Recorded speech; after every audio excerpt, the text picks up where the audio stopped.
Am I the a-hole for refusing to let my boyfriend move into my house with his nephew even temporarily? Swine 23 female inherited my grandparents' house and land last year.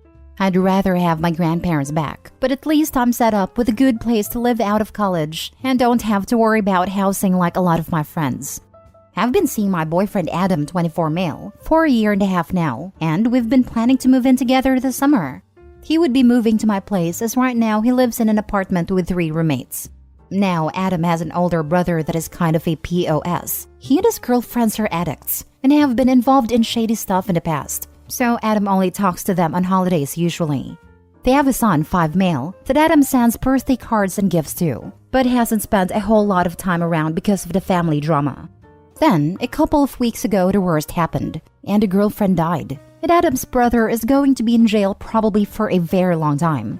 Adam's mom is disabled and not in a good enough health to keep up with a 5-year-old full-time, and girlfriend's family apparently disowned her and want nothing to do with it. So that leaves Adam as a guardian for the kid or foster care. I am not a kid person. I don't dislike kids, but I had my own messed up childhood, and I would not be a good parent or be able to deal with the noise and chaos of a small kid easily. Adam knows this, as we've had the what if there's an oops and future planning conversations. So I was surprised when Adam asked about moving plans up for us to live together so that he would have space to take in his nephew.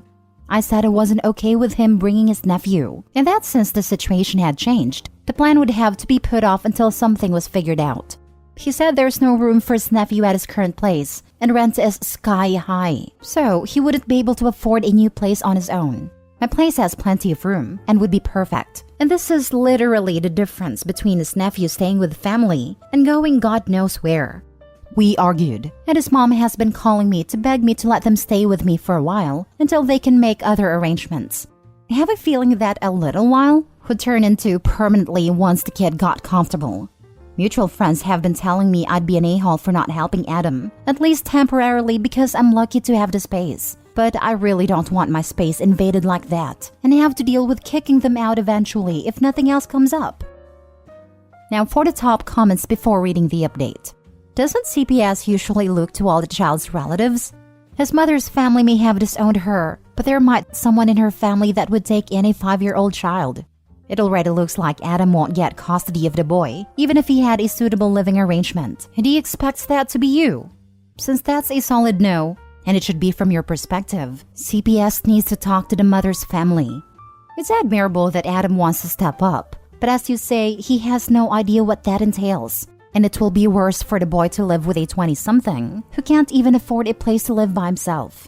Has there been any word about her family? As far as I know, nobody else has agreed to take the kid. His mom was telling me that nobody from the girlfriend's side will even claim her body, so they were trying to figure out what to do about that as well. Unpopular opinion, but you're the a-hole. Taking them in long-term is one thing, but helping them out until they find a better place is not a big ask.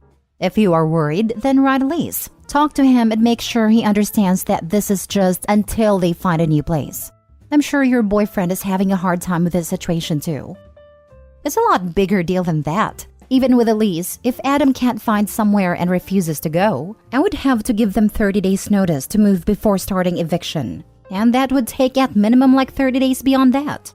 So then I'm stuck for at least an extra month or 2 with 2 people in my house that I don't want there. One an angry ex, the other an already traumatized kid who will be taken back by CPS anyway if Adam is evicted with no place to go and doesn't need to be exposed to any more adults fighting an instability.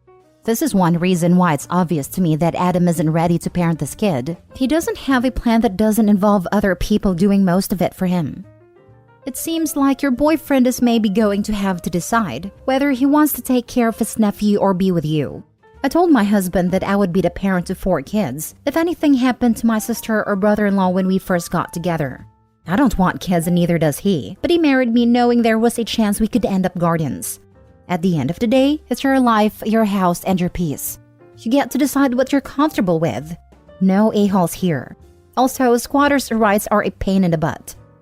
There's a show on Netflix called Worst Roommates Ever, and one of the episodes is about roommates who refused to leave and the nightmares of tenancy rights. Not a-hole, but this is the end of your relationship. Yeah, sadly, it probably is. I'd be happy to continue dating seriously without living together, because it would still be a year or two before I'd feel comfortable getting engaged and married. And that's plenty of time to work on a solution. But if it's now or bust, I'm going to have to pick bust. Feeling pressured into things is a big deal for me. Yeah, getting forced into that kind of thing by circumstance is a slippery slope to resentment and regret for everyone involved. Not a-hole, pure doing the right thing. Yes, the pressure will never end. You're absolutely making the right decision. Stop accepting calls from his mom. Block her number. You need to get yourself some new friends too. Don't let those mutual friends pressure you. If they won't accept a no for an answer now, it won't get any easier once they're in your home. Not the a-hole. Now for the updates. Well, decision made. I broke up with him last night. Reading all the responses made me realize that I don't actually want him to move in, with or without his nephew at this point. He did not take it well at all, but probably another reason this wasn't going to work in the end. Hopefully, he and his mom can figure something out together. Update 2. A small update for this. Some of you guys were totally right about his intentions. He dropped the idea of taking his nephew in a few days after I broke up with him, and called from a mutual friend's phone to ask me to take him back. I asked him why he wasn't going to take in his nephew, and he said it would be too hard to do alone. So looks like he was expecting me to help him with the kid all along, instead of just letting them stay for a while. Without a free place to live and a built-in helper, he's not interested. I did not take him back. I think the breakup was the best thing that could have happened, and I feel a lot better without him in my life. Thanks for the advice. I came from you help your family when they need it. Sounds like when things are uncomfortable, OP runs. My now ex wasn't my family. That's a super high bar of connection we hadn't gotten to yet. It would have been at least another year or two before I would have considered him a permanent fixture. His nephew isn't my family by extension. I'm on board with him helping his family though, just not at my expense. She made the right choice, and man do I feel bad for that kid. For sure. When you know, you know. And no one should ever be pressured into having kids they don't want. People have them so casually. It's life-altering if you're doing it even half-baked. It's always life-altering. But if you're doing it half-baked, it becomes the wrong kind for all parties. Hollywood has this idea of person ends up in a weird situation, gets a kid. It's hard for a while, but eventually they pull it together and it all works out for the best.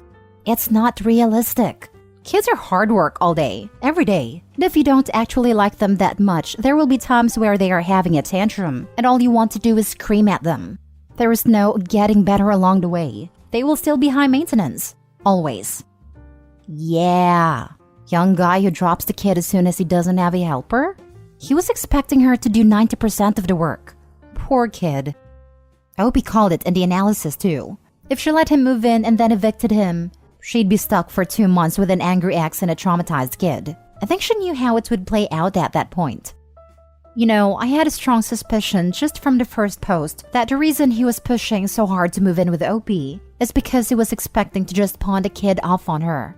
Would have been very convenient for him to be lauded as a hero taking in his nephew, while his girlfriend does all the actual work raising the kid.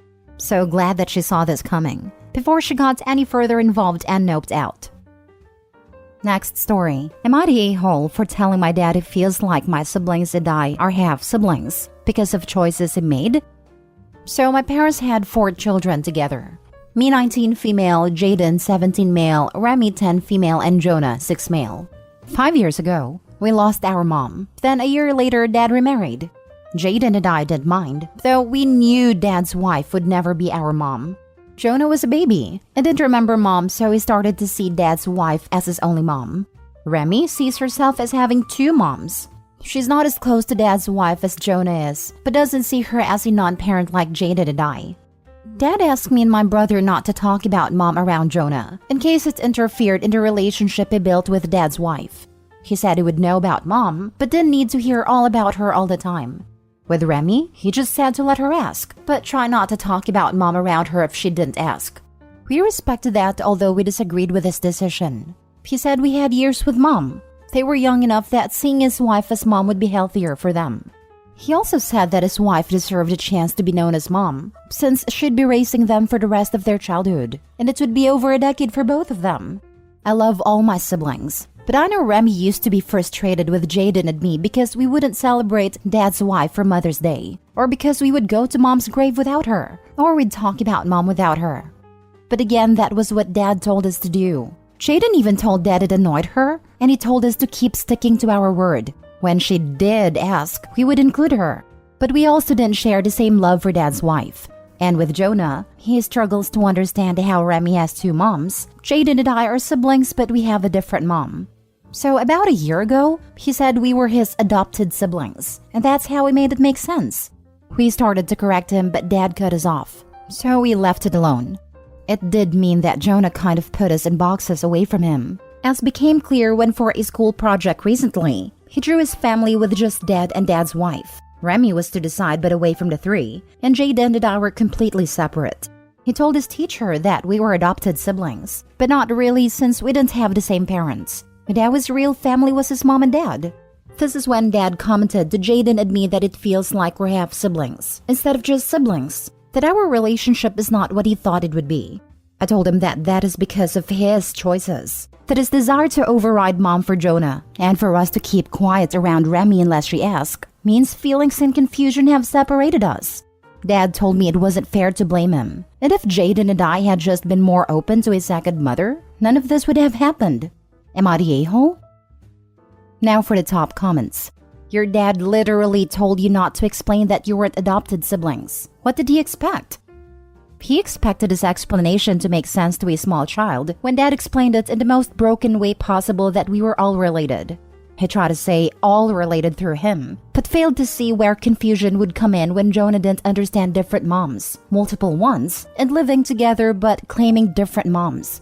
I'm pretty sure he attempted to make it simple, but simple in a full-grown man's head is not always going to be simple to a 5-year-old child.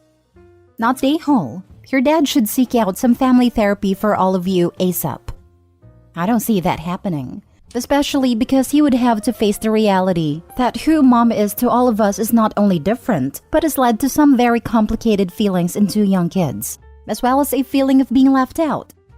Does Jonah even know that the woman you know as Mom gave birth to him? He's supposed to, but does not appear to know that.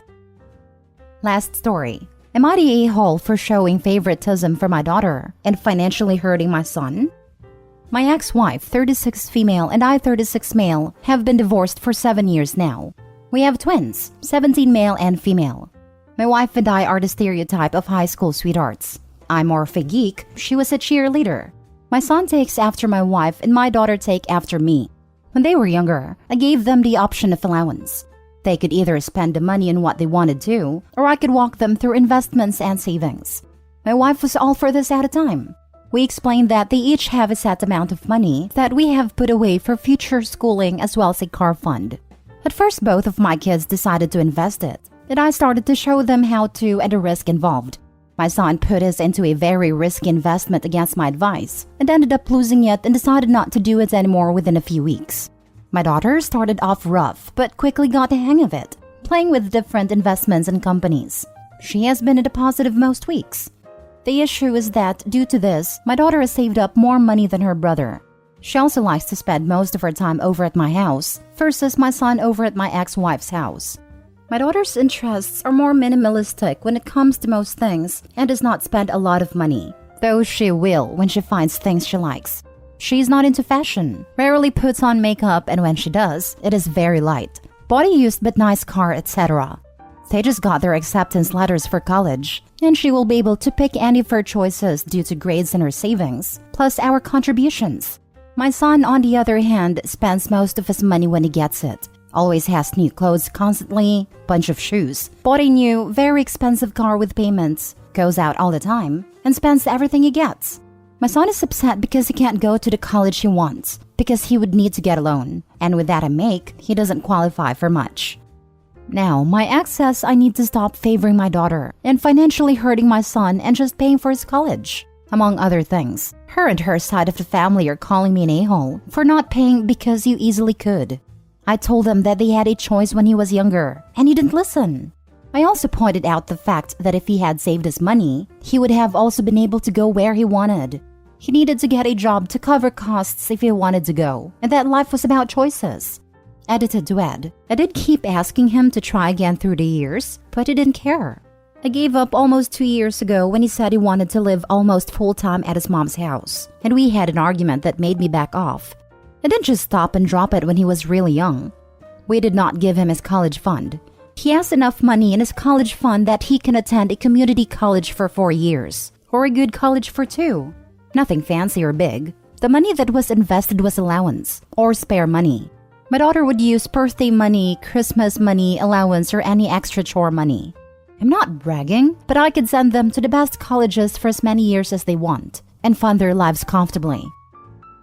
I mean, you're talking about decisions made when they were kids. It's great that your daughter was smart with her funds, but it's very reasonable to expect that a lot of kids would, like your son, risk and lose money in that situation.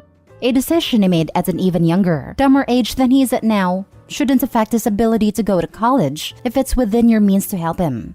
Edit, I get that the son has been wasting a significant amount of money all along, but 1. As someone else mentioned, kids' brains are in the process of developing in their adolescence, and some are further behind than others in that process.